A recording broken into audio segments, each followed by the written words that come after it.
Hello students, आज हम लोग स्टार्ट करेंगे गैसों का व्यवहार, बिहेवियर ऑफ गैसेस। जैसा कि हम जानते हैं कि ये हमारा स्टेट्स ऑफ मैटर का एक पार्ट है, गैसीय अवस्था जो हमें पढ़ना है। इस चैप्टर में शुरू का जो पार्ट है, जैसे जितने भी गैस नियम है, बॉयल नियम, चार्ल्स नियम, गैलुसैक नियम, वो सब बच्चों आप लोग फिजिक्स में पढ़ते हो।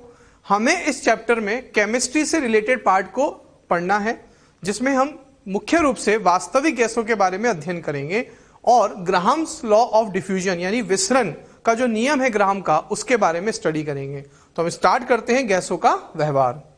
सबसे पहले बच्चों, जितनी भी वायुमंडलीय गैसें हैं वो सब वास्तविक गैसें हैं। सभी वायुमंडलीय गैसें वास्तविक गैसें हैं। कहने का मतलब रियल गैसेस हैं, जो एक्चुअली अस्तित्व में रहती हैं। उन गैसों को हम वास्तविक गैसें कहते हैं। वास्तविक गैसों को गैर आदर्श गैसों के रूप में भी जाना जाता है, क्योंकि वे आदर्श गैस से भिन्न होती हैं। आदर्श गैस से भिन्न होने के कारण वास्तविक गैसों को गैर आदर्श गैस भी कहा जाता है। और अगर हम बात करें बच्चों, तो आदर्श गैस वैसे वास्तविक कोई गैस होती नहीं है। आदर्श गैस की अगर हम बात करें तो आदर्श गैस वैसे कुछ होती नहीं है। आदर्श गैस हमारी काल्पनिक गैस है। हम जो गैसेस देखते हैं या जिनको हम फील करते हैं वो वास्तविक गैसें होती हैं। तो अब अंतर क्या है वास्तविक गैस और आदर्श गैस में, तो देखते हैं बच्चों। आदर्श गैस प्रत्येक ताप तथा दाब पर PV इक्वल्स टू nRT आदर्श गैस समीकरण का पालन करती है, जबकि वास्तविक गैसेस केवल कम दाब और अधिक ताप पर आदर्श गैस समीकरण का पालन करती है। वो भी हम देखेंगे बच्चों किस तरह से। अगर आपको थोड़ा सा बेसिक आइडिया में दूं तो आदर्श गैस इस तरह से होती है और वास्तविक गैस कुछ इस तरह से होती है बच्चों। आदर्श गैस में जो अणु होते हैं, कण होते हैं गैस के, वो बहुत दूर दूर होते हैं। इसलिए हम कह सकते हैं कि एक कण का आयतन कुल आयतन की तुलना में नगण्य माना जाता है। तो बच्चों, कणों का आयतन सदैव नगण्य माना जाता है कुल आयतन के सापेक्ष, जबकि रियलिटी में, वास्तविक में जो गैसें हम देखते हैं या महसूस करते हैं, वो गैसें हमारी कौन सी होती है बच्चों? वास्तविक गैसें होती है जिसमें अणु या कण पास पास होते हैं, इसकी तुलना में पास होते हैं, यानी बहुत ज्यादा दूर नहीं होते हैं। ठीक है, तो कणों का आयतन हम इसमें नगण्य नहीं मान सकते हैं। अंतरा आणविक आकर्षण बल नगण्य होते हैं। जैसा कि मैंने कहा, इसमें कण अणु बहुत दूर दूर होते हैं, तो आपस में इनमें अंतर आणविक आकर्षण बल नहीं माना जाता है, नगण्य माना जाता है। जबकि यहां अगर हम देखें तो अणु थोड़ा पास है, इसलिए इनमें अंतर आणविक आकर्षण बल होते हैं, इसमें हम नगण्य नहीं मान सकते हैं। कणों का आकार नगण्य माना जाता है। जैसा कि आयतन की हमने बात की, एक कण का जो आकार या आयतन है कुल के सापेक्ष में हम नगण्य मान सकते हैं, लेकिन यहां हम ऐसा नहीं बोल सकते हैं। ठीक है, तो कम दाब और अधिक ताप पर जो वास्तविक गैस होती है वो आदर्श गैस की तरह पालन कर सकती है। तो देखते हैं बच्चों इसको एक क्वेश्चन के थ्रू। किस परिस्थिति में वास्तविक गैस आदर्श गैस समीकरण का अधिकतम पालन कर सकती है?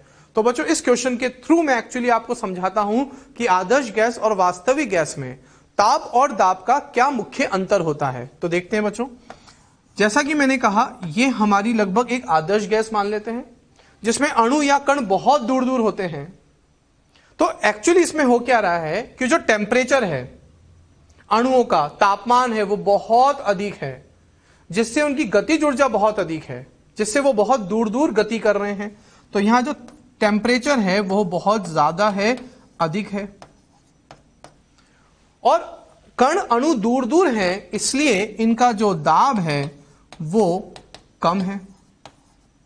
ठीक है, ये हो गई आदर्श गैस की बात। अब अगर हम वास्तविक गैस की बात करें बच्चों, तो उसमें अणु कण थोड़ा पास होते हैं आदर्श गैस की तुलना में। अब थोड़ा सा पास हैं, तो आदर्श गैस की तुलना में इनका टेम्परेचर थोड़ा कम होता है, और पास पास हैं तो इनमें अंतर आणविक आकर्षण बल हैं, इसलिए इनमें दाब थोड़ा बढ़ जाता है। तो यह है बच्चों हमारी रियल गैस मतलब वास्तविक गैस, और यह है बच्चों आइडियल गैस मतलब आदर्श गैस। तो अगर आपसे पूछा जाए कि कौन सी गैस कब आदर्श गैस और कब वास्तविक गैस की तरह बिहेवियर या व्यवहार प्रदर्शित करेगी, तो देखो बच्चों, अगर कम ताप और अधिक दाब है तो गैस वास्तविक गैस है, और अगर ताप अधिक दाब कम है तो गैस आदर्श गैस की तरह व्यवहार करने की कोशिश करेगी, उसकी तरफ झुकने की कोशिश करेगी, आदर्श गैस के जैसा बनना चाहेगी। हम जानते हैं कि आदर्श गैस वैसे होती नहीं है, बट वो आदर्श गैस की तरह बनने की कोशिश करेगी। कि अगर हमें वास्तविक गैस को आदर्श गैस बनाना है तो हमें उसके कणों को दूर ले जाना होगा, तो हमें इसका टेम्परेचर बढ़ाना होगा और दाब क्या करना होगा, कम करना होगा।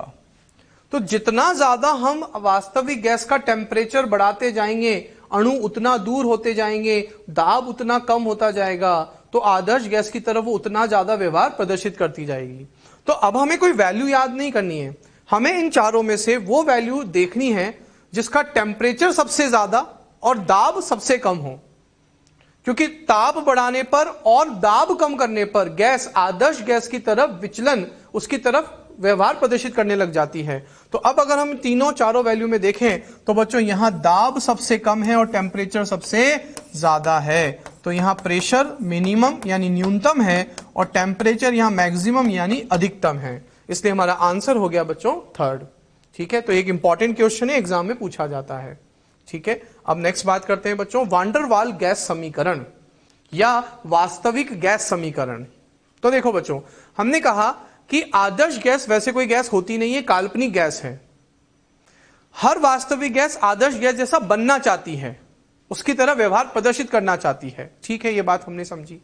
अब अगर हम बात करें काइनेटिक थ्योरी ऑफ गैस, गतिज जो हम नियम पढ़ते हैं गैसों के लिए, उस नियम में कहा गया है, जो हमने अभी शुरू में देखा था, कि आदर्श गैस में जो अणु है वो बहुत दूर दूर होते हैं, तो एक कण का आयतन कुल के सापेक्ष नगण्य माना जा सकता है। ठीक है, और उनके मध्य अंतर आणविक आकर्षण बल नहीं होते हैं। लेकिन यह बात सिर्फ आदर्श गैस के लिए सही है, यह बात वास्तविक गैस के लिए सही नहीं है। क्या हम वास्तविक गैस में एक कण का आयतन कुल के सापेक्ष नगण्य मान सकते हैं? नहीं मान सकते। क्या उनके मध्य अंतर आणविक आकर्षण बल नगण्य हो सकता है? नहीं हो सकता। तो अब दो संशोधन किए गए बच्चों। क्या पहला संशोधन कि वास्तविक गैसों के लिए दो मुख्य संशोधन आवश्यक हैं कि अंतर आणविक आकर्षण बल नगण्य नहीं होते हैं। हम जो समीकरण पढ़ते हैं बच्चों PV बराबर nRT, ये जो समीकरण है क्या ये हम हर गैस के लिए लगा सकते हैं? नहीं बच्चों, ये सिर्फ आदर्श गैस समीकरण है। अब ये वास्तविक गैस के लिए हम लागू नहीं कर सकते, तो इस समीकरण को हमें संशोधित करना होगा। तो वान डेर वाल वैज्ञानिक ने इस समीकरण में दो संशोधन किए। उन्होंने कहा कि अंतर आणविक आकर्षण बल आदर्श गैस में नगण्य होता है, वास्तविक गैस में नगण्य नहीं होता है। तो हमें दाब संशोधन करना होगा, यहां जो P है उसमें संशोधन करना होगा। हमें इस समीकरण को वास्तविक गैस समीकरण के लिए लागू करवाना होगा। तो उसके लिए एक संशोधन है दाब संशोधन। दूसरा कि एक कण का आयतन आदर्श गैस में कुल के सापेक्ष आप नगण्य मान सकते हो, लेकिन वास्तविक गैस में नहीं मान सकते। तो फिर हम वास्तविक गैस के लिए ये वाला आयतन अभी यूज नहीं कर सकते, ये समीकरण यूज नहीं कर सकते। तो इसके लिए उन्होंने किया आयतन संशोधन। ठीक है, तो बच्चों ये है आदर्श गैस समीकरण। अब यहां P ideal V ideal, P आदर्श V आदर्श, इस समीकरण में ही उन्होंने संशोधन किया है। इस समीकरण को ही उन्होंने वास्तविक गैस समीकरण में परिवर्तित किया है। वो कैसे बच्चों? इस तरह से। तो यहां जो ये डेल्टा P है इसी को कहते हैं दाब संशोधन और इसी को कहते हैं डेल्टा V को आयतन संशोधन। तो ये है बच्चों हमारी वास्तविक गैस या वान डेर वाल गैस समीकरण। लेकिन अब ये डेल्टा P और डेल्टा V, यहां दाब में कुछ प्लस हो रहा है और यहां कुछ घट रहा है। हमें बच्चों मेनली यही चीज समझनी है कि यहां दाब में बढ़ोतरी हो रही है और यहां आयतन में घटा रहे हैं। हमें अब बच्चों यही रीजन समझना है। मैं आपको एक छोटा सा डेरिवेशन इसका जरूर करवा रहा हूं, लेकिन वो डेरिवेशन इतना इंपॉर्टेंट नहीं है बच्चों। आपको मेन मुख्य बात क्या ध्यान रखनी है कि यहां प्लस और यहां माइनस क्यों किया जा रहा है। ठीक है, तो फिर भी हम एक बार डेरिवेशन देख लेते हैं, उससे हमें थोड़ा सा कॉन्सेप्ट समझ आ जाएगा। तो बच्चों डेल्टा P दाब संशोधन, डेल्टा V आयतन संशोधन। तो बच्चों अब हम बात करते हैं पहले दाब संशोधन की। ये आदर्श गैस। बच्चों सबसे पहले अगर हम बात करें तो ये जो एक अणु है इसके आसपास यहां और कोई अणु नहीं है। तो हम पढ़ चुके हैं कि यहां आदर्श गैस में अंतर आणविक आकर्षण बल इंटरमॉलिक्यूलर फोर्सेस 0 होते हैं। तो ये जो कण है, अणु है, ये इस दीवार की बात करें अगर हम, तो इस पात्र की दीवार पर फ्रीली, स्वतंत्र रूप से टकरा सकता है, उसको आसपास कोई और अणु रोकने वाले नहीं हैं। तो बच्चों ये जो कण है ये आराम से इस दीवार पे टकरा जाएगा, यहां आसपास उसको कोई और कण अपनी ओर आकर्षित नहीं करेंगे। ठीक है, तो इसका जो दाब होगा इसको हम कहेंगे बच्चों P आइडियल, P आदर्श। ठीक है, वास्तविक गैस में अगर हम देखें तो अणु पास पास होते हैं, तो ये अणु सीधा टकरा गया, ठीक है, लेकिन क्या ये उतना अच्छे से टकरा पाएगा जितना अच्छे से ये टकरा पा रहा है? इसके द्वारा जो दाब लगाया जा रहा है वो ज्यादा है, क्योंकि इसको आसपास कोई रोकने वाला नहीं है, स्वतंत्र रूप से टकरा दिया। लेकिन यहां आसपास ये जो अणु हैं ये इसको अपनी ओर क्या करेंगे? आकर्षित करेंगे। तो ये अणु इसको अपनी ओर आकर्षित करेंगे, तो सीधी सी बात है अब ये इस दीवार पर स्वतंत्र रूप से उतना अच्छे से नहीं टकरा पाएगा जितना ये टकराता है। इसको कहते हैं बच्चों हम P रियल। क्या कहते हैं? P रियल, वास्तविक गैस का दाब। अब आप मुझे बताइए कहां दाब ज्यादा लग रहा है? यहां दाब कम लग रहा है दीवार पर, क्योंकि आसपास वाले अंतर आणविक आकर्षण बल के कारण वो उसको अपनी ओर खींच रहे हैं, तो स्वतंत्र रूप से वो दीवार पे नहीं टकरा पा रहा है, तो P आइडियल P रियल से बड़ा हो गया। इसीलिए बच्चों हमने लिखा था PI VI is equal to NRT। तो अब PI की जगह पर वॉन डेर वाल ने क्या किया? P real plus delta P जोड़ दिया। P आइडियल की जगह उन्होंने इस समीकरण में जो PI है उसको उन्होंने P real plus delta P से लिख दिया। P real plus delta P क्यों लिखा ऐसा बच्चों? क्योंकि हम जानते हैं कि P रियल कम है। अच्छे सब इस बात को समझना, P रियल कम है।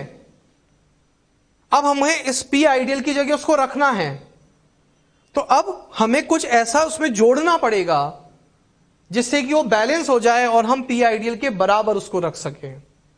तो P रियल कम है, वास्तविक गैस का दाब कम है, तो उसमें वॉन डेर वाल ने क्या किया? एक डेल्टा P जोड़ दिया, जिससे कि बैलेंस हो गया और वो किसके बराबर हो गया? P आइडियल के बराबर हो गया। यानी P आइडियल के बराबर लाने के लिए P रियल में जो कि कम है उसमें एक संशोधन किया, उसमें एक डेल्टा P जोड़ दिया, जिससे कि वो किसके बराबर हो जाए? P आइडियल के बराबर हो जाए। ठीक है, तो अब ये जो डेल्टा P है ये दो कारकों पर निर्भर करता है, N/V के समानुपाती, यानी जितने ज्यादा यहां अणु होंगे उतना ज्यादा अंतर आणविक आकर्षण बल होगा, तो ये डेल्टा P उतना ज्यादा होगा। ये डेल्टा P जितना ज्यादा होगा P रियल उतना कम होगा, तो बैलेंस होकर वो P आइडियल के बराबर आ जाएगा। दूसरा N/V, अणुओं की संख्या प्रति इकाई आयतन दीवार से टकराकर, जितने ज्यादा अणु दीवार से टकराने की कोशिश करेंगे प्रति इकाई आयतन अणु की संख्या डेल्टा P उतना ज्यादा होगा, P रियल उतना कम हो जाएगा, तो वो बराबर PI हो जाएगा। ठीक है, तो ये बच्चों एक्सपेरिमेंटल है, वॉन डेर वाल ने हमको ये समझाया, तो ये डेरिवेशन वैसे बहुत ज्यादा इंपॉर्टेंट नहीं है।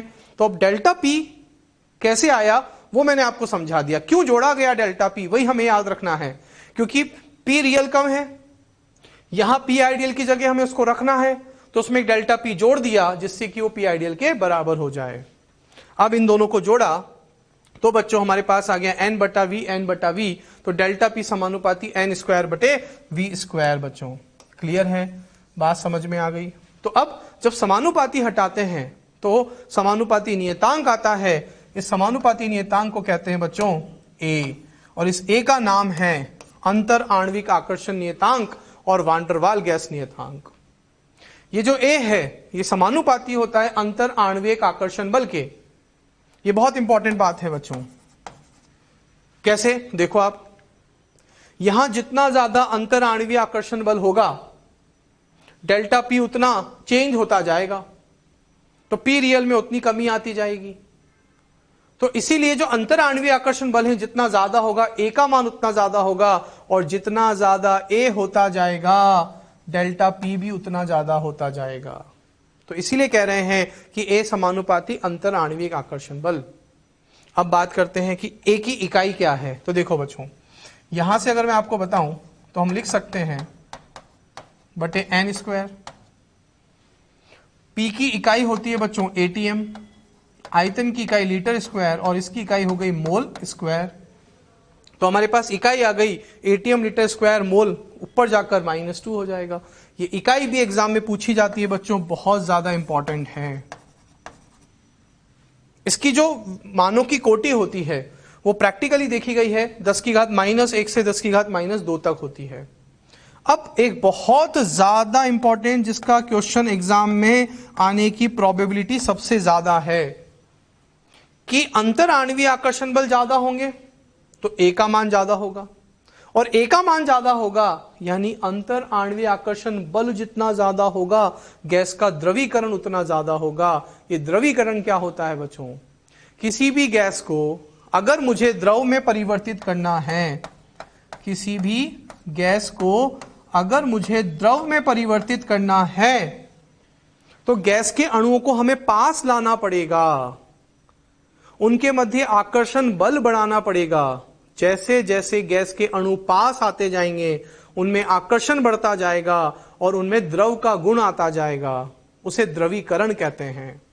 तो गैस को द्रव में बदलने के लिए जैसा कि मैंने कहा हमें अणुओं को पास लाना है, तो पास लाने के लिए हमें दाब बढ़ाना पड़ेगा और टेम्परेचर कम करना पड़ेगा। दाब बढ़ाएंगे अणु पास आएंगे, टेम्परेचर कम करेंगे गतिज ऊर्जा कम होगी, अणु पास आते जाएंगे, तो गैस आसानी से द्रवीकृत होती जाएगी। तो सोचो अगर गैस के मध्य अंतर आणवीय आकर्षण बल ज्यादा है, इसका मतलब उन गैस के अणुओं की पास आने की प्रवृत्ति ज्यादा है, वो आसानी से पास आएंगे तो द्रवीकरण ज्यादा होगा। तो इसीलिए कहा गया कि अंतर आणवीय आकर्षण बल ज्यादा मतलब ए ज्यादा, तो मतलब गैस का द्रवीकरण भी ज्यादा। ठीक है बच्चों, क्लियर है? ओके, आयतन संशोधन की बात करते हैं बच्चों। जैसा कि हमने कहा कि आदर्श गैस में एक अणु का आयतन कुल आयतन के सापेक्ष हम नगण्य मान सकते हैं। तो बच्चों यहां पर अगर मुझे रिक्त आयतन लिखना है तो हम उसको V आइडियल के बराबर लिखेंगे, यानी रिक्त, क्योंकि इस अणु को हम नगण्य मानकर चल रहे हैं, तो इस पात्र का जो आयतन है यानी जो रिक्त आयतन है वही आदर्श गैस का आयतन है, क्योंकि इसका आयतन तो नगण्य मान रहे हैं हम। तो आदर्श गैस का आयतन जिसमें कणों का आयतन सदैव नगण्य माना जाता है। समझ में आई बच्चों? तो मान लो एक रूम है, इसमें एक आदर्श गैस का अणु रखा हुआ है, तो उस अणु के होने ना होने का कोई मतलब नहीं मान रहे हैं हम, आयतन के संदर्भ में हम उस अणु को मान ही नहीं रहे हैं। तो इस रूम का जो भी आयतन होगा रिक्त, वही आदर्श गैस का आयतन माना जाता है। अब हम बात करते हैं बच्चों वास्तविक गैस में।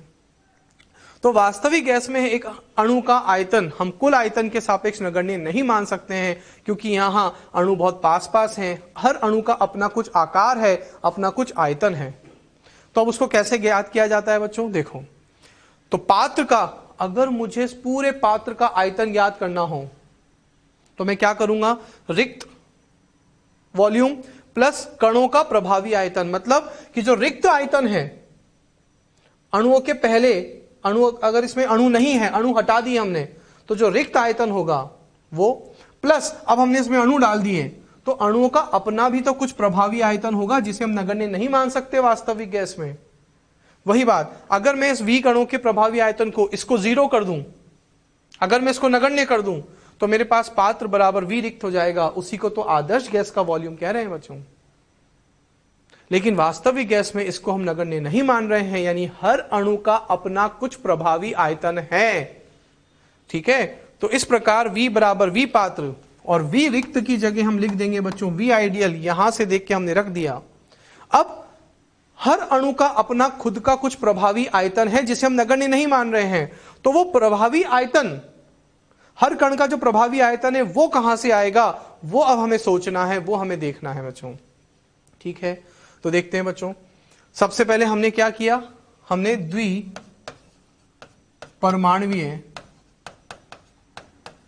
टक्कर, हम क्या कर रहे हैं बच्चों? द्विपरमाणुवीय टक्कर, बाई मॉलिक्यूलर कॉलिजन मानकर चल रहे हैं, दो परमाणु या दो अणुओं के मध्य टक्कर मानकर चल रहे हैं। इसकी त्रिज्या r, इसकी भी त्रिज्या r। तो एक कण का वास्तविक आयतन 4/3 पाई r क्यूब, दो कण है तो दो कणों का प्रभावी आयतन 2r क्यूब। ठीक है, इसको गुणा किया तो ये आया, और इसको मैंने रिप्लेस कर दिया बच्चों किससे? V से। ठीक है, एक कण का प्रभावी आयतन, तो बच्चों 2 कण का प्रभावी आयतन इतना था, तो 1 कण का प्रभावी आयतन कितना होगा, बटे 2 कर देंगे हम। तो मेरे पास आ गया 4 इंटू वी। 1 मोल यानी Na कणों का प्रभावी आयतन कितना होगा, गुणा A। अब बच्चों मेरे पास B नियतांक, ये जो पूरा है इसको कहते हैं B। क्या कहते हैं बच्चों, इसको B कहते हैं। 4 इंटू Na इंटू वी को एक नियतांक से रिप्लेस कर दिया जिसको B कहा जाता है। ठीक है, अब N मोल कणों का प्रभावी आयतन, तो हम क्या कर देंगे, N से गुणा। तो 1 मोल कणों का प्रभावी आयतन आया B, जो किसके बराबर है, 4 इंटू Na इंटू वी। तो N मोलों का कितना होगा, N इंटू बी। अब बच्चों हमारे पास समीकरण आई थी ये वाली, तो हमने क्या किया, इस V कणों का प्रभावी आयतन यहां पे पुट कर दिया, कितना, NB। तो देखो बच्चों, वास्तविक गैस में हर अणु का हम प्रभावी आयतन ज्ञात कर रहे हैं, जो कि आदर्श गैस में नगण्य माना जाता है। ठीक है, तो अब मेरे पास बच्चों ये आया, यहां से मैं निकाल सकता हूं कि V आइडियल बराबर, इसको उधर ले गए, V माइनस NB, हो गया आयतन संशोधन। तो बच्चों मेरे पास जो ये समीकरण है, इसमें मुझे VI की जगह पर आयतन रखना है, तो अब मैं क्या रखूंगा बच्चों, V माइनस NB रखूंगा। तो ये है बच्चों हमारे पास आयतन संशोधन। ठीक है, अब B कणों का प्रभावी आयतन नियतांक है, जिसे वान डेर वाल गैस नियतांक या असंपीड्य आयतन भी कहते हैं। इसकी इकाई बच्चों अगर आप देखो तो यहां से B की इकाई हो जाएगी लीटर प्रति मोल, तो इसकी इकाई हो गई लीटर प्रति मोल। मानों की कोटि 10 की घात -2 से 10 की घात -4 तक होती है। B अगर बढ़ता जाएगा तो अणुओं का प्रभावी आकार बढ़ता जाएगा, जिससे असंपीड्य आयतन बढ़ता जाएगा। कैसे, अगर B बढ़ेगा तो आकार बढ़ेगा। तो मान लो इस पात्र में मैंने अणुओं को रख दिया।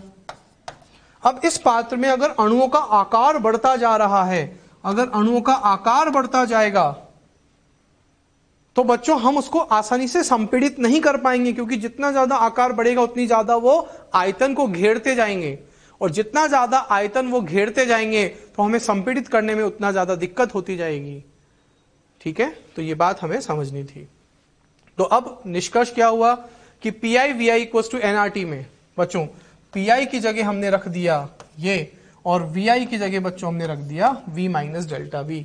तो ये है दाब संशोधन, ये है आयतन संशोधन। क्लियर है बच्चों, तो हमने वैल्यू पुट कर दी दोनों की। तो डेल्टा P की जगह हमने ये पुट कर दिया, डेल्टा V की जगह NB पुट कर दिया। तो ये जो समीकरण है बच्चों, यही है हमारी वास्तविक गैस समीकरण। कौन सी समीकरण बच्चों, वास्तविक गैस या वान डेर वाल गैस समीकरण। ठीक है, वैसे डेरिवेशन इतना इंपॉर्टेंट नहीं है बच्चों, इसलिए उसमें ज्यादा कंफ्यूज नहीं होना है, हमें मेन ये कंक्लूजन ही याद रखना है। अगर 1 मोल के लिए मुझे समीकरण का यूज करना हो तो मैं N की जगह 1 पुट कर दूंगा, मेरे पास ये समीकरण आ जाएगी। ठीक है बच्चों, क्लियर है, ओके। किसी विशेष गैस के लिए A और B के मान ताप और दाब पर निर्भर नहीं करते हैं। किसी एक गैस के लिए अगर आप टेम्परेचर प्रेशर चेंज करते जाओगे तो A और B की वैल्यू चेंज नहीं होगी बच्चों, वो उस पर निर्भर नहीं करती है। ठीक है, ओके बच्चों, एक क्वेश्चन देखते हैं हम लोग। हमें 4 गैसों के A का मान दिया हुआ है और हमसे पूछा है कौन सी गैस सबसे आसानी से द्रवीभूत होगी, मतलब किस गैस को हम आसानी से द्रवीकृत कर सकते हैं। तो जैसा मैंने बताया था बच्चों, जिसका A सबसे ज्यादा होगा उसमें द्रवीकरण बढ़ेगा। तो बच्चों अगर हम इन चारों गैसेस के A के मान को देखें तो अमोनिया का जो A का मान है, ये किसका मान है बच्चों, अमोनिया के A का मान है, जो कि मैक्सिमम है, जो कि अधिकतम है। तो अमोनिया के A का मान मैक्सिमम है। इन चारों में अगर हम देखें तो अमोनिया के A का मान मैक्सिमम है, तो उसका द्रवीकरण करना सबसे आसान होगा, उसके अणुओं को आकर्षित करना सबसे आसान होगा। ठीक है, तो आंसर हो गया बच्चों अमोनिया। ठीक है, इजी क्वेश्चन है, इंपॉर्टेंट क्वेश्चन है। अब बात करते हैं बच्चों हम संपीड्यता कारक, जेड, कंप्रेसिबिलिटी फैक्टर कहते हैं इंग्लिश में। ये क्या होता है देखते हैं बच्चों। बच्चों ये हमें बताता है कि कोई भी गैस कब आदर्श गैस की तरह व्यवहार करने की कोशिश करेगी और कब उसमें विचलन होगा। कोई भी गैस आदर्श गैस से कितना विचलन करेगी और कब विचलन प्रदर्शित करेगी, कब वो वास्तविक गैस की तरह बिहेवियर शो करेगी, वो हमें ये Z बताता है। तो ये बच्चों इसका गणितीय रूप है, ये इसका गणितीय रूप है बच्चों, जिसमें हम बता सकते हैं। तो ये फॉर्मूला है, ये Z को लिखने का एक तरीका है जो हमें एक्सपेरिमेंट लिए हमें डायरेक्ट याद रखना है बच्चों, जिसमें Z बराबर होता है V रियल बटे V आइडियल या VM ऑब्जर्व्ड बटे VM आइडियल, प्रेक्षित बटे आदर्श। यहां VM ऑब्जर्व्ड क्या है, प्रेक्षित मोलर आयतन, जो कि एक मोल गैस के लिए है। मोलर आयतन मतलब एक मोल गैस का प्रेक्षित आयतन, जो हमें दिख रहा है, जो हमें नजर आ रहा है, वो प्रेक्षित आयतन। और VM आइडियल क्या है, मोलर आदर्श आयतन। ये कैसे आया बच्चों, हम जानते हैं PV बराबर होता है nRT। एक मोल आयतन, मोलर आयतन की बात कर रहे हैं, इसलिए n हो गया 1। तो बच्चों यहां से VM आइडियल मेरे पास हो गया RT बटे P। तो बच्चों ये RT बटा P इस तरह से आया है, ठीक है। तो Z एक अनुपात है, गणितीय अनुपात है, जो हमें बताएगा कि गैस का व्यवहार क्या होगा। तो VM ऑब्जर्व जो हमें दिखेगा प्रेक्षित आयतन बटे VM आदर्श का आयतन, एक मोल का आयतन, ठीक है। तो बच्चों अब मैं क्या कर रहा हूं, इस VM आइडियल की जगह पर मैंने पुट कर दिया RT बटे P। मैंने क्या किया, इस VM आइडियल की जगह RT बटा P को यहां पे पुट कर दिया। ये मेरे पास समीकरण आ गई। अब हम देखते हैं कि यदि Z का मान 1 हो जाए, गणितीय रूप में Z का मान 1 हो जाए, तो हमारे पास आ जाएगा कि यह दर्शाता है कि अंतर आणविक आकर्षण बल नहीं होते हैं, इंटरमोलिकुलर फोर्स 0। आप यहां Z की जगह 1 पुट कर दो, क्या मिलेगा आपको, PVM observe equals to RT। और ये कौन सी समीकरण बन गई बच्चों, आदर्श गैस समीकरण। तो गैस का व्यवहार क्या हो जाएगा, आदर्श गैस। कहने का मतलब कि जब Z का मान 1 होता है तो गैस का व्यवहार आदर्श गैस की तरह होता है, जिसमें ये RT इधर आ जाएगा, ये मेरे पास समीकरण बन जाएगी। कहने का मतलब VM ऑब्जर्व्ड और VM आइडियल बराबर हो जाएगा, V रियल बराबर V आइडियल हो जाएगा, यानी अब रियल जैसा कुछ होगा ही नहीं। और STP पर एक मोल के लिए VM आइडियल का मान 22.4 लीटर होता है बच्चों। STP पर एक मोल VM आइडियल का मान 22.4 लीटर होता है। तो अब यहां पर VM ऑब्जर्व्ड, VM आइडियल यानी जो आइडियल का है वही प्रेक्षित आयतन है, तो STP पर उसका मान कितना होगा, 22.4 लीटर।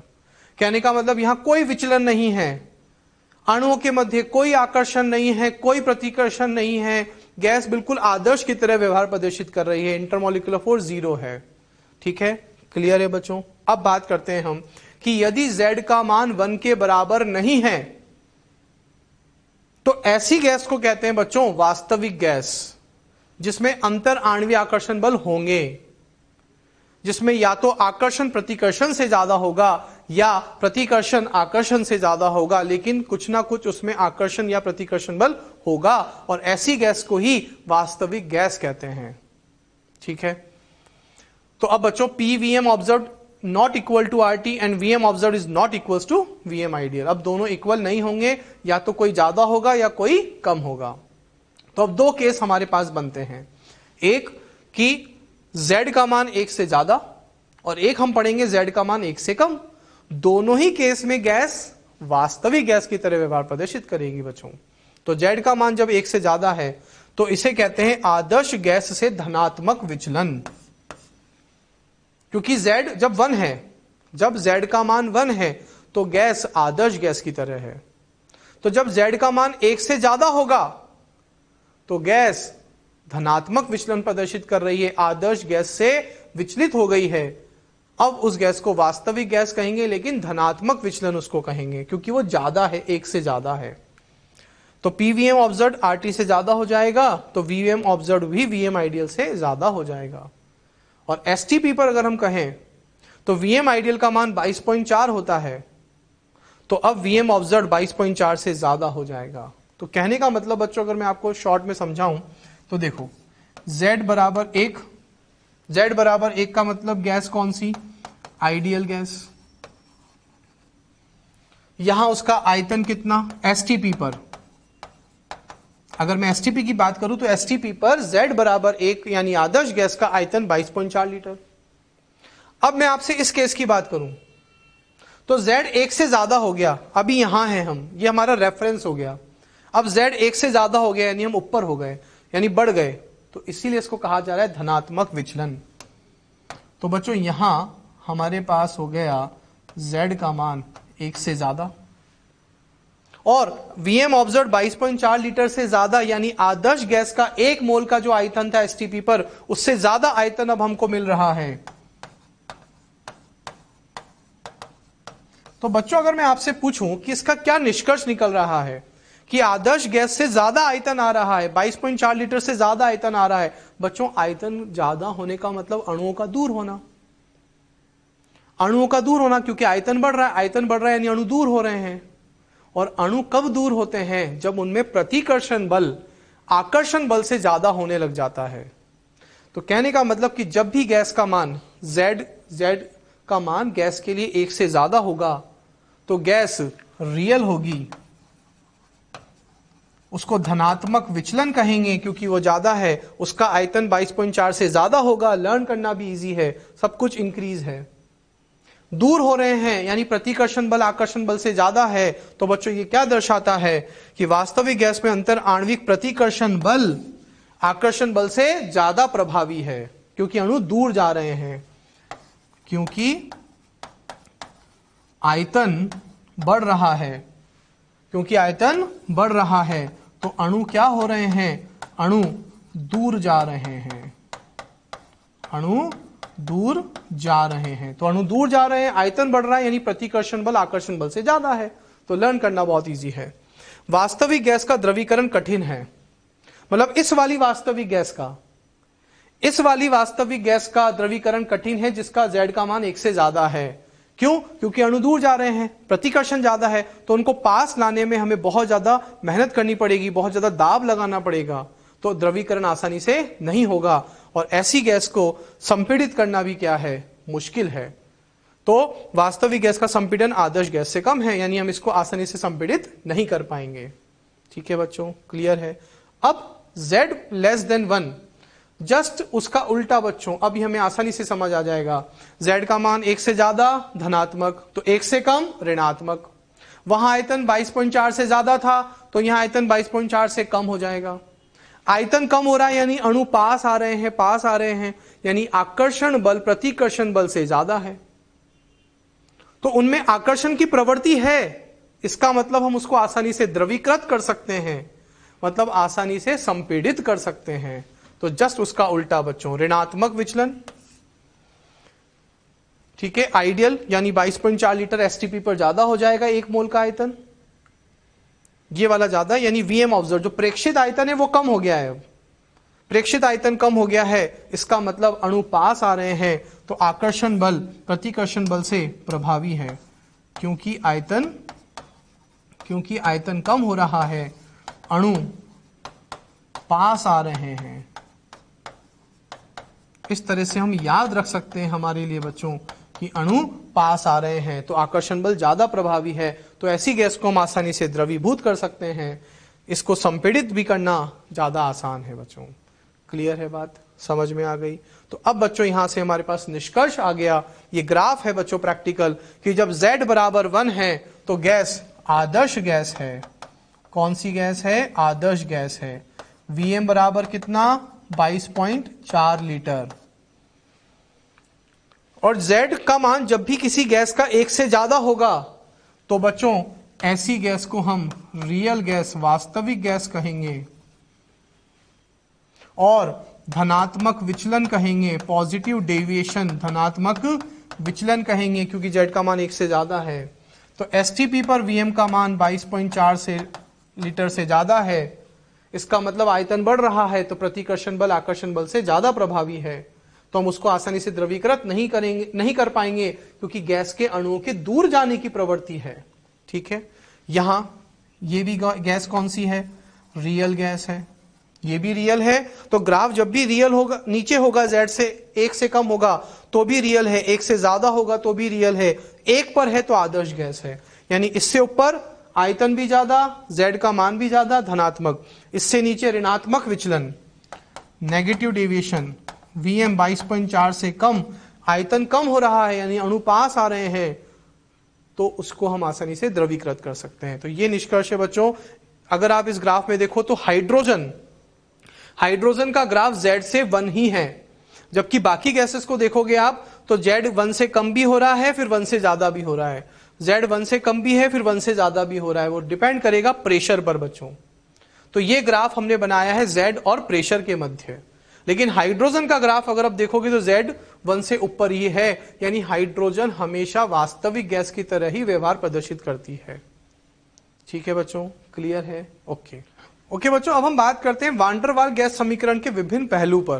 केस 1 बहुत कम दाब पर, यानी प्रेशर बिल्कुल नेग्लिजिबल है, 0 की ओर अग्रसर है। प्रेशर बिल्कुल कम, इसका मतलब अणु बहुत दूर दूर है, और जब अणु बहुत दूर दूर है इसका मतलब आयतन, जो कुल आयतन है वो भी बहुत ज्यादा होगा। तो बताओ बच्चों, ऐसा केस रियल का होता है या आदर्श गैस का होता है? ऐसा केस आदर्श गैस का होता है कि दाब बहुत कम, मैंने बताया था आपको, तो अणु बहुत दूर दूर होंगे, उनमें अंतर आणविक आकर्षण बल नगण्य माना जाएगा, आयतन कुल आयतन बहुत ज्यादा होगा, अणु दूर है, तो गैस का व्यवहार आदर्श होगा। अब हम इसको समीकरण के द्वारा समझते हैं। अंतर आणविक आकर्षण बल 0, बिल्कुल। तो बच्चों जब अंतर आणविक आकर्षण बल 0 है तो ये भी 0 हो जाएगा। क्यों? क्योंकि A समानुपाती होता है अंतर आणविक आकर्षण बल। अगर ये 0 तो AB, यानी ये पूरा टर्म हम क्या मान लेंगे? नेग्लिजिबल, नगण्य मान लेंगे। तथा चूंकि कणों के मध्य दूरी अधिकतम होती है, वही बात, दाब बहुत कम है, अणु दूर हो रहे हैं, टोटल उनके मध्य की दूरी बढ़ती जा रही है, तो इसका मतलब B जो है वो V की तुलना में नगण्य होता जा रहा है। मतलब एक अणु का जो प्रभावी, यानी जो प्रभावी आयतन है अणुओं का, उसको हम कुल आयतन के सापेक्ष नगण्य मान सकते हैं। तो अब हमारे पास इस प्रकार ये भी नगण्य हो जाएगा, ये भी नगण्य हो जाएगा। समीकरण आएगी PV बराबर RT, अर्थात Z बराबर 1। तो गैस कौन सी हो गई बच्चों? गैस हो गई हमारी आइडियल गैस, यानी आदर्श गैस। तो ये हमारा ग्राफ हो गया। कोई विचलन नहीं है बच्चों, कोई आकर्षण नहीं, कोई प्रतिकर्षण नहीं, दाब के साथ परिवर्तित नहीं हो रहा है। ठीक है, क्लियर? सेकंड केस की बात करते हैं। निम्न अथवा मध्यम दाब, मतलब दाब बहुत ज्यादा भी नहीं है तो बहुत कम भी नहीं है, निम्न अथवा मध्यम दाब, मॉडरेट प्रेशर। A/V² P की तुलना में नगण्य नहीं होता है। इस केस में बच्चों ये जो है P की तुलना में नगण्य नहीं होता है। ये मैथमेटिकल प्रैक्टिकल बातें हैं बच्चों जो हमें समझनी है। किंतु चूंकि कण अभी भी निकटतम नहीं होते, अतः B V की तुलना में नगण्य होता है। कहने का मतलब दाब जो है आपने बहुत ज्यादा कम नहीं किया है बच्चों, यानी अगर आप बोलो तो दाब बहुत ज्यादा कम भी नहीं है तो दाब बहुत ज्यादा भी नहीं है। कहने का मतलब अभी दाब निम्न है, तो अणुओं के मध्य दूरी अभी भी अधिक है, तो अभी भी हम एक अणु का आयतन कुल आयतन के सापेक्ष नगण्य मान सकते हैं। लेकिन अंतर आणविक आकर्षण बल नगण्य नहीं है, क्योंकि पहले से अणुओं के मध्य थोड़ी दूरी कम हुई है। तो अंतर आणविक आकर्षण बल को हम नगण्य नहीं मान सकते, लेकिन कुल आयतन के सापेक्ष अणुओं के प्रभावी आयतन को नगण्य मान सकते हैं। तो ये नगण्य हो जाएगा बच्चों। अब हम इसको इससे गुणा करेंगे, ये मेरे पास समीकरण आएगी। फिर हम क्या करेंगे बच्चों, इस RT को हम इधर डिवाइड कर देंगे, इस RT को हम इधर डिवाइड कर देंगे, तो मेरे पास ये समीकरण आएगी। ठीक है, फिर हमने क्या किया कि ये जो हमारा है बच्चों, ये कौन है? It is Z। Z बराबर PV/RT हमने पढ़ा था, और इसको अब हम उधर ले जाते हैं, इसको अब हम उधर ले जाते हैं, तो आ गया 1 - A/RTV। तो बच्चों निम्न अथवा मध्यम दाब पर मेरे पास ये आया, जिसमें हमको दिख रहा है कि Z का मान 1 से कम है। तो इसका मतलब गैस कौन सी हो गई? रियल गैस हो गई। यानी इसका जो ग्राफ होगा वो बच्चों नीचे की तरफ होगा, इसका ग्राफ नीचे की तरफ होगा, 1 से कम, लेकिन गैस रियल होगी। ठीक है बच्चों, क्लियर है? ओके।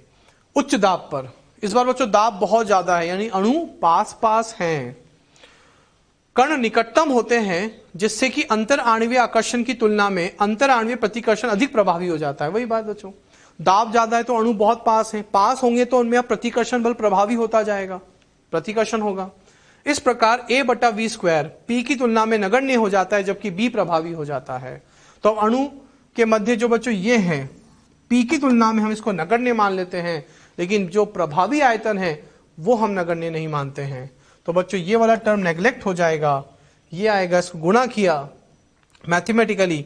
अब हम बच्चों इस RT को नीचे ले आएंगे, ये मेरे पास हो गया Z, ये हो गया बच्चों कौन, Z। तो मेरे पास यहां से साफ पता चल रहा है कि Z का मान 1 से ज्यादा है। तो अगेन गैस कौन सी हो गई, रियल गैस हो गई। और इसका ग्राफ कैसा बन जाएगा बच्चों, इसका ग्राफ ऊपर की तरफ बनेगा लाइक दिस, या कैसे भी हो सकता है, 1 से ज्यादा होगा। ठीक है बच्चों, क्लियर है। नेक्स्ट बात करते हैं हाइड्रोजन एंड हीलियम के लिए। यह एक अपवाद है बच्चों।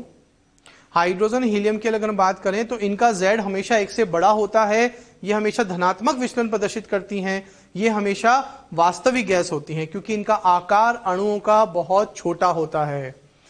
कण सबसे छोटे होते हैं तथा इलेक्ट्रॉन का जो मेघ है, इनका इलेक्ट्रॉन क्लाउड है, वो बहुत पतला होता है।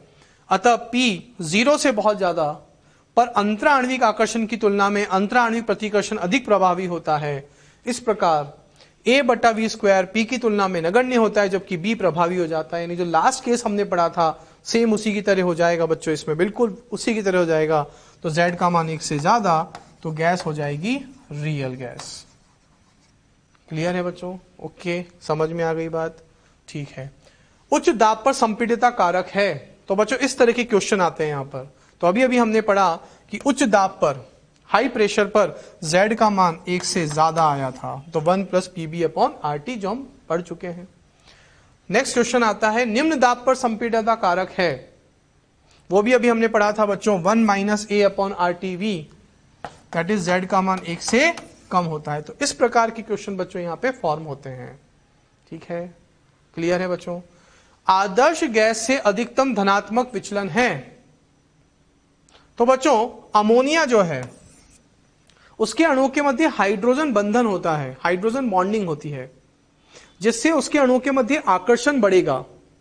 आकर्षण बढ़ेगा तो A का मान बढ़ेगा, तो विचलन आएगा, और विचलन ही तो हमसे वो पूछ रहा है। तो अमोनिया में प्रबल हाइड्रोजन बंधन होता है, इसलिए आंसर हो जाएगा बच्चों 4th। तो इससे क्या होगा, आकर्षण बढ़ेगा, और आकर्षण बढ़ेगा तो आकर्षण बढ़े या प्रतिकर्षण बढ़े, गैस में विचलन जरूर आएगा। यहां आकर्षण बढ़ने की वजह से विचलन आ रहा है, तो विचलन आने लग जाएगा बच्चों। तो आदर्श गैस से गैस विचलित होती जाएगी, लेकिन बाकी हाइड्रोजन, नाइट्रोजन, मीथेन, ये सब नॉन पोलर हैं, अध्रुवीय हैं, इनमें कोई बंधन, इनमें अध्रुवीय बंधन होगा। तो इसकी अगर हम बात करें तो इन तीनों की तुलना में इसमें बंधन प्रबल है, आकर्षण सबसे ज्यादा होगा, तो विचलन सबसे ज्यादा होगा बच्चों। क्लियर है, ओके, इजी क्वेश्चंस है बच्चों। ओके बच्चों, अब हम बात करते हैं गैस का द्रवीकरण। जैसा कि मैंने आपको समझाया था कि किसी भी गैस को अगर हमें द्रव में परिवर्तित करना है तो हमें उस पर दाब बढ़ाना होगा और ताप कम करना होगा, जिससे उसके अणु पास आते जाएंगे, पास आते जाएंगे, और जितना पास आते जाएंगे, हम जितना दाब बढ़ाते जाएंगे, अणु उतना पास आते जाएंगे, पास आते जाएंगे, और गैस अणु द्रवीकृत होते जाएंगे। लेकिन एक पर्टिकुलर सीमा तक, एक लिमिट तक ही बच्चों ऐसा होता है। आप दाब बढ़ाते जा रहे हो, इसका मतलब ये नहीं कि गैस पास आती जाएगी और द्रवीकृत होती जाएगी, ऐसा नहीं होता बच्चों। एक लिमिट, एक बाउंड्री तक ही ऐसा होता है, वही अब हमें समझना है। तो बच्चों गैस के द्रवीकरण के लिए कुछ क्रांतिक नियतांक से हमें बात समझ आएगी। क्रांतिक ताप, एक वास्तविक गैस का वह विशेष तापमान जिसके ऊपर इसे द्रवीभूत नहीं किया जा सकता है। कहने का मतलब, मैंने क्या कहा, हम दाब बढ़ाते जा रहे हैं, बढ़ाते जा रहे हैं, बढ़ाते जा रहे हैं, गैस के अणु पास आते जा रहे हैं, पास आते जा रहे हैं, गैस द्रवीकृत होती जा रही है। लेकिन हर गैस का अपना खुद का एक तापमान होता है। जैसे ही वो तापमान पर आप पहुंच जाते हो, या गैस उस तापमान को अचीव कर लेती है, ग्रहण कर लेती है, एक बार वो तापमान उसको मिल जाता है, फिर आप चाहे जितना दाब लगा लो, फिर उसके अणु पास नहीं आते हैं, वो गैस द्रवीकृत नहीं होती है।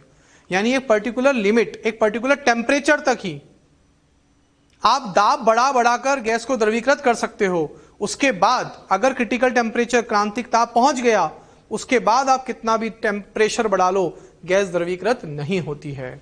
इसका एक फॉर्मूला भी है बच्चों, 8A/27 RB। R एक गैस नियतांक है, A और B वान डर वाल गैस नियतांक है। अब ये बच्चों क्या है कि अगर इंटरमॉलिक्यूलर फोर्स अंतर आणवीय आकर्षण बल बढ़ेगा तो क्रांतिक ताप बढ़ेगा, तो द्रवीकरण बढ़ेगा। कैसे, वो मैं आपको समझाता हूं, ये इंपॉर्टेंट पॉइंट है बच्चों। जैसे मैंने एक एग्जांपल लिया CO2। CO2 का क्रांतिक ताप होता है लगभग 304 केल्विन और हाइड्रोजन का क्रांतिक ताप होता है लगभग 33 केल्विन। ठीक है, अब इसका मतलब क्या है? इसका मतलब यह है कि मान लो मैंने CO2 को एक पात्र में रखा जिसका तापमान है मान लो 100 केल्विन। फिर मैंने एक दूसरे पात्र में रखा जिसका टेम्परेचर कांस्टेंट बना रखा है हमने, मैंने रख दिया 200 केल्विन। फिर मैंने रख दिया 250 केल्विन। मैंने उसको रख दिया अब मान लो 280 केल्विन पर। फिर मैंने उसको रख दिया 290 केल्विन पर। मैंने उसको रख दिया 300 केल्विन पर। मैंने उसको रख दिया 304 केल्विन पर। कहने का मतलब यह है कि मैं CO2 गैस को अलग अलग पात्र में अलग अलग टेम्परेचर पर रख रहा हूं, जो कि नियत हमने रख रखा है। इस 100 केल्विन ताप पर मैं आपसे पूछूं कि अगर मैं इस पात्र में CO2 पर दाब बढ़ाऊं, प्रेशर बढ़ाऊं, तो क्या वो द्रवीकृत होगी? हाँ बिल्कुल होगी। इसमें भी टेम्परेचर हमने कांस्टेंट रखा हुआ है 200 केल्विन, मैं ऊपर से प्रेशर बढ़ाता जा रहा हूं, उसके अनुपास आते जाएंगे, वो द्रवीकृत होती जाएगी। इसमें भी होगा, यहां भी होगा, यहां तक होगा। वही हम समझ रहे हैं कि 304 केल्विन तक हम अगर CO2 पे प्रेशर बढ़ाते जाएं तो उसके अणु के पास आने की प्रवृत्ति होती है, वो लिक्विफाई द्रवीकृत होती जाएगी। लेकिन 304 के बाद अगर मान लो मैंने उसको 305 पे भी रख दिया तो अब यहां पर वो गैस CO2 द्रवीकृत नहीं होगी। यानी 304 केल्विन तक लगभग मैं CO2 को द्रवीकृत कर सकता हूं। उसके बाद अब मैं चाहे जितना प्रेशर बढ़ा लूं, अब उसके अनुपास नहीं आते हैं। ये गैस की एक आंतरिक प्रवृत्ति है। हाइड्रोजन की बात करें, मान लो मैंने हाइड्रोजन को रखा 10 पर, 20 पर, 30 पर, 33 पर और 34 पर। मैं यहां इन सब टेम्परेचर पर तो, या इस 33 से नीचे जितने भी टेम्परेचर हैं उन सब पर मैं जितना भी प्रेशर लगाऊंगा उसके अनुपास आते जाएंगे, गैस द्रवीकृत होती जाएगी। लेकिन 33 के बाद अब ये गैस द्रवीकृत नहीं होगी। ये तो हो गया बच्चों क्रिटिकल टेम्परेचर का मतलब। लेकिन मैं अगर आपसे पूछूं कि इन दोनों में आपको कहां ज्यादा परास देखने को मिल रही है, कहां आपको ज्यादा रेंज देखने को मिल रही है, देखो बच्चों यहां मैं CO2 गैस को 304 केल्विन तक प्रेशर लगाकर द्रवीकृत कर सकता हूं, लेकिन हाइड्रोजन को मैं 33 केल्विन के बाद द्रवीकृत कर ही नहीं सकता। इसका मतलब यह हुआ कि जिसका क्रांतिक ताप ज्यादा है उसकी परास ज्यादा है, मैं उसको ज्यादा टेम्परेचर की परास पर द्रवीकृत कर सकता हूं। क्या CO2 33 के बाद भी द्रवीकृत हो जाएगी? हाँ 304 तक हो जाएगी। लेकिन क्या हाइड्रोजन 304 पर द्रवीकृत होगी? बिल्कुल नहीं होगी, क्योंकि वो 33 के बाद ही उसने द्रवीकृत करना बंद कर दिया है। तो इसीलिए कह रहे हैं कि जिसका क्रिटिकल टेम्परेचर ज्यादा उसका द्रवीकरण होने की प्रवृत्ति ज्यादा। क्यों? क्योंकि उसके अणुओं के मध्य आकर्षण बल होने की प्रवृत्ति ज्यादा। समझ में आया बच्चों? तो ये बहुत इंपॉर्टेंट है, हमें ध्यान रखना है। अब हम बात करते हैं, यह क्रांतिक तापमान पर एक गैस के 1 मोल के द्रवीकरण के लिए आवश्यक न्यूनतम दाब है, जिसे क्रांतिक दाब कहते हैं। ठीक है, इसका फॉर्मूला है A/27B²। क्रांतिक आयतन, यह क्रांतिक ताप और दाब पर गैस के 1 मोल द्वारा घेरा गया आयतन है। यानी क्रांतिक ताप जब हो जाता है उस कंडीशन पे जो आयतन होगा 1 मोल गैस का, उसे क्रांतिक आयतन कहते हैं, जो होता है 3B के बराबर। ठीक है, क्रांतिक संपीड्यता। क्रांतिक संपीड्यता क्या होता है बच्चों? क्रांतिक स्थिति पर अगर हम बात करें बच्चों, क्रांतिक कंडीशन पर अगर हम बात करें तो जो Z है वो क्या होगा? PC/VC/RTC।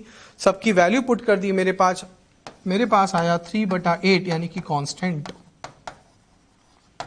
कहने का मतलब कि जब क्रिटिकल टेम्परेचर पहुंच जाता है, जब गैस उस कंडीशन में पहुंच जाती है कि आप हल्का सा भी ऊपर चले गए, अब आप कितना भी दाब लगाओ गैस द्रवीकृत नहीं होगी, उस केस में, उस स्थिति पर संपीड्यता गुणांक का मान 3/8 यानी नियतांक होता है।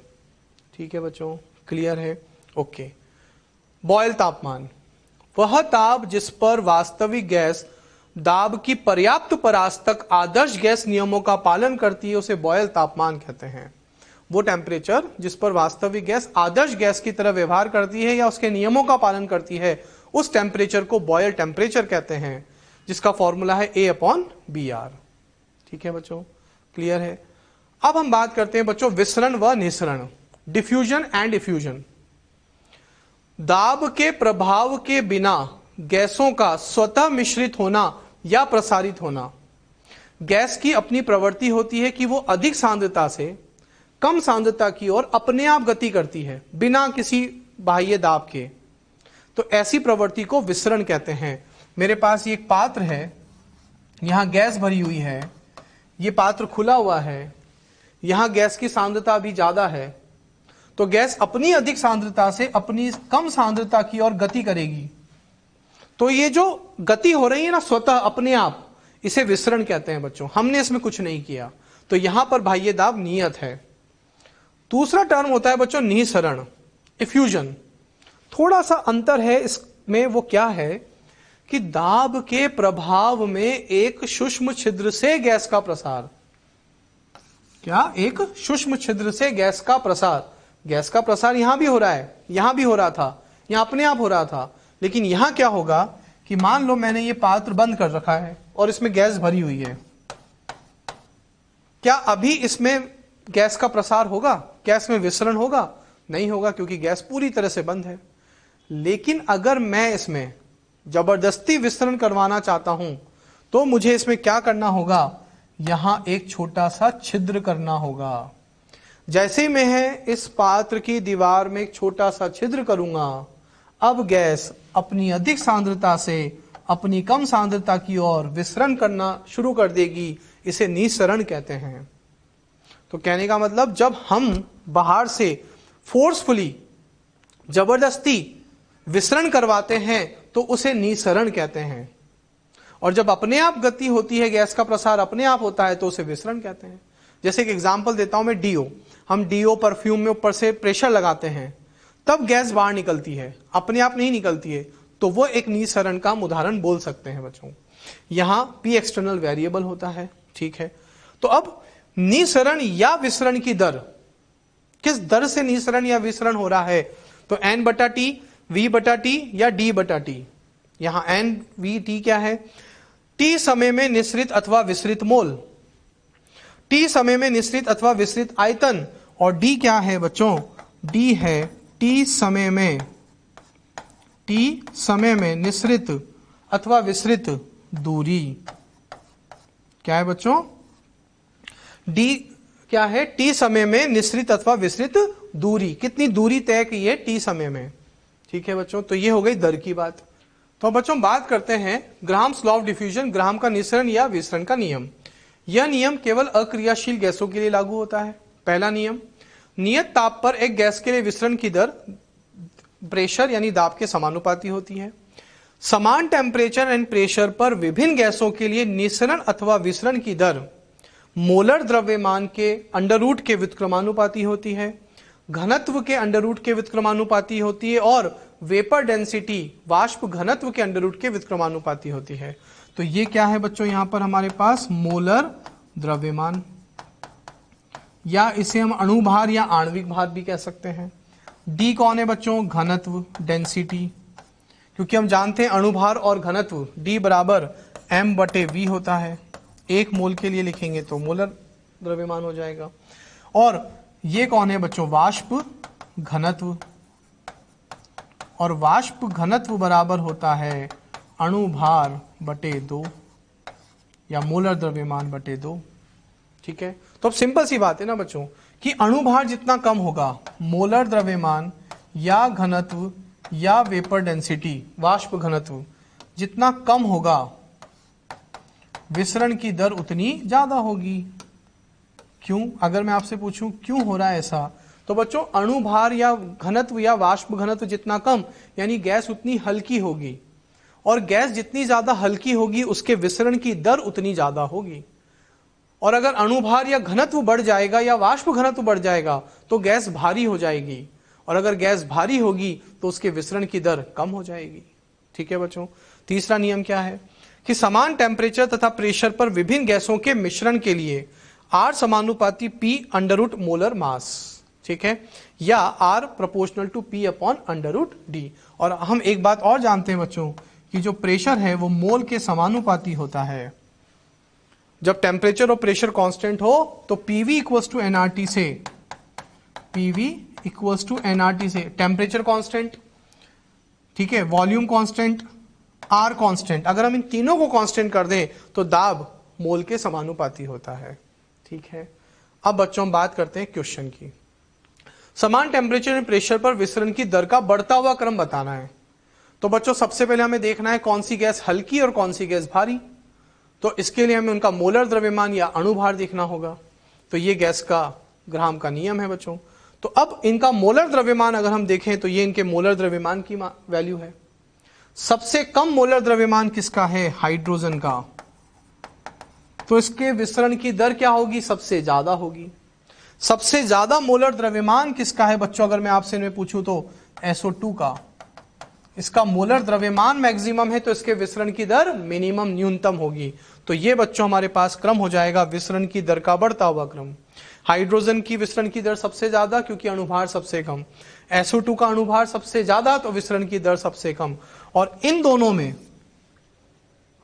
अणुभार समान है, तो जब अणुभार समान हो जाए, टेम्परेचर प्रेशर भी सेम है, सारी कंडीशन सेम हो गई, तो इन दोनों के विसरण की दर भी समान हो जाएगी बच्चों। क्लियर है? तो इस तरह से हमें क्वेश्चन करना है। नेक्स्ट क्वेश्चन देखते हैं बच्चों। यदि हीलियम और आर्गन के बराबर मोलों को एक छिद्र युक्त पात्र में रखा जाता है और निष्कासन की अनुमति दी जाती है तो कौन सी गैस तेजी से और कितनी तेजी से निष्कासित होगी? तो देखो बच्चों ग्राम का नियम लगाते हैं हम। हीलियम का मोलर द्रव्यमान 4, आर्गन का मोलर द्रव्यमान 40। तो हीलियम का मोलर द्रव्यमान आर्गन के मोलर द्रव्यमान से कम है। हीलियम का मोलर द्रव्यमान आर्गन के मोलर द्रव्यमान से कम है।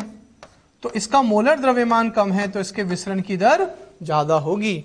हीलियम के निसरण की दर अधिक होगी क्योंकि उसका अणुभार आर्गन से कम है। अब अनुपात ज्ञात कर लेते हैं बच्चों हम। तो R1 बटे R2, आर्गन का अणुभार बटे हीलियम का अणुभार √10, तो R1 बराबर R2 इंटू √10। इसका मतलब हुआ कि हीलियम के विसरण की दर आर्गन के विसरण की दर का √10 टाइम्स है। ये इसका मतलब हुआ। हीलियम के विसरण की जो दर है बच्चों वो आर्गन के विसरण की दर का √10 गुना अधिक है। ठीक है बच्चों, क्लियर है? ओके, नेक्स्ट बात करते हैं अब। यदि हीलियम और आर्गन के समान द्रव्यमान को एक छिद्र युक्त पात्र में रखा जाता है और निष्कासन की अनुमति दी जाती है तो उनके निसरण की दर के अनुपात की गणना करनी है बच्चों इस बार। तो वही ग्राम का नियम लगाया हमने। P हीलियम बटे P आर्गन दाब, ये हमने नियम पढ़ा था। और हम जानते हैं कि जो दाब होता है वो मोल के समानुपाती होता है, इसलिए हमने ऐसा रख दिया। अब मोल बराबर भार बटे अणुभार, तो मोल बराबर होता है बच्चों भार बटे मोलर द्रव्यमान या अणुभार। तो भार बटे हीलियम का अणुभार, भार बटे आर्गन का अणुभार, आर्गन का अणुभार बटे हीलियम का अणुभार। सॉल्व किया 10√10 हमारे पास अनुपात आ गया बच्चों। क्लियर है? ओके, नेक्स्ट बात करते हैं। एक गैस हाइड्रोजन की तुलना में निसरित होने में 3 गुना समय लेती है तो गैस का आणविक भार क्या होगा? तो देखते हैं बच्चों ग्राम का नियम। गैस बटे हाइड्रोजन, हाइड्रोजन का अणुभार 2, गैस का अणुभार हमने मान लिया x। अब हमने पढ़ा था कि R बराबर होता है V बटे T, वो हमने यहां पे यूज किया। ठीक है, अब उसने हमसे बोला है बच्चों कि जो हाइड्रोजन का समय है उससे 3 गुना ज्यादा समय लेती है कौन? गैस। हमसे बोला है कि एक गैस हाइड्रोजन की तुलना में निसरित होने में 3 गुना समय लेती है और सेम छिद्र से निसरित हो रहा है, तो आयतन जो है दोनों का समान माना जाएगा बच्चों। तो आयतन यहां पे सेम मानना पड़ेगा हमको। तो अब ये कट जाएगा बच्चों, अंडर रूट हटाएंगे बच्चों तो इधर स्क्वायर हो जाएगा। तो मेरे पास हो गया x बराबर 18u। ये बच्चों है हमारे पास आणविक भार की इकाई यू, यूनिफाइड मास, या हम इसको एमयू भी लिख सकते हैं। ठीक है बच्चों, क्लियर है, इजी क्वेश्चंस है। नेक्स्ट, दो छिद्रयुक्त पात्र क्रमशः हाइड्रोजन और नियोन से भरे हुए हैं। समान परिस्थितियों में 6 घंटे में 2/3 हाइड्रोजन निष्कासित हो जाती है। नियोन के आधे आयतन को निष्कासित होने में कितना समय लगेगा? तो बच्चों वही ग्राम का नियम, नियोन बटे हाइड्रोजन, हाइड्रोजन का अनुभार 2, नियोन का अनुभार 20। ठीक है, V बटे टी, V बेटा टी। नियोन का हमसे पूछा है आधे आयतन, तो बच्चों V जो है नियोन का वो 1/2 है, और हाइड्रोजन के लिए बोला है 2/3 हाइड्रोजन। इसका समय हमें दिया हुआ है, हमसे नियोन का समय पूछा जा रहा है। तो बच्चों हमने इसको सॉल्व किया, मेरे पास आ गया T बराबर 14.4 हावर्स। ठीक है, हम यहां से अंडर रूट हटाएंगे बच्चों, तो यहां से या तो आप अंडर रूट हटा के इधर स्क्वायर कर सकते हो, या फिर आप इसका अंडर रूट ले सकते हो। तो इस तरह से भी हम इसको बच्चों सॉल्व कर सकते हैं। ठीक है, नेक्स्ट बात करते हैं। 400 ml CO2 गैस छिद्र युक्त पात्र से 100 सेकंड में निष्कासित हो जाती है। वह 600 ml एक गैस 200 सेकंड में निष्कासित होती है। गैस का आणविक भार क्या है? तो बहुत आसान बच्चों, वही हम दोनों का अणुभार निकाला हमने। अब हमसे पूछा है कि गैस का अणुभार क्या होगा। CO2 का अणुभार हम जानते हैं 44 होता है। R बराबर V बटा टी, R गैस बराबर V बटा टी गैस। दोनों का बच्चों में आयतन और समय दिया हुआ है। अंडर रूट हटाएंगे, इधर स्क्वायर हो जाएगा, तो मेरे पास आ जाएगा 16/9। तो गैस का अणुभार आ गया 78.2। तो बहुत इजी कैलकुलेशन बच्चों, ये हमारे पास आंसर आ गया। ठीक है, ओके स्टूडेंट्स, एक क्वेश्चन देखते हैं। एक गुब्बारा है ये हमारे पास। इस बलून में अगर हम देखें तो हमें बोला गया है कि मीथेन और हाइड्रोजन समान मोल में भरी हुई हैं। इस गुब्बारे में मीथेन और हाइड्रोजन समान मोल में भरी हुई हैं। अब इस गुब्बारे में हमने एक छिद्र कर दिया, तो छिद्र करने के बाद हमसे पूछा जा रहा है कि मिश्रण में मीथेन व हाइड्रोजन के निश्चित भारों का अनुपात क्या होगा। तो बच्चों कैसे करेंगे, वही हमारे पास ग्राम का नियम है। मीथेन के विसरण की दर बटे हाइड्रोजन के विसरण की दर बटे दोनों का अणुभार का अनुपात। हाइड्रोजन का अणुभार 2, मीथेन का अणुभार 16, और विसरण की दर बराबर हम जानते हैं बच्चों मोल बटा समय होता है। अब हमसे बोला गया है कि इस मिश्रण में मीथेन व हाइड्रोजन के निश्चित भार का अनुपात पूछा है, यानी छिद्र से दोनों समान समय में गुजर रही होंगी, तभी तो बच्चों हमसे भार का अनुपात पूछ रहा है वो। इसका मतलब समय क्या है बच्चों, यहाँ पे समान हमें मानना पड़ेगा। अब हम जानते हैं कि मोल बराबर भार बटे अणुभार होता है, हमने ये पुट कर दिया। मीथेन का अणुभार 16, हाइड्रोजन का अणुभार 2। इसको सॉल्व किया, मेरे पास भार का अनुपात आ गया बच्चों 4:1। तो 4:1 में वो यहां से बच्चों इस भार के अनुपात में निःसरित होंगी समान समय में। ठीक है बच्चों, क्लियर है, ओके।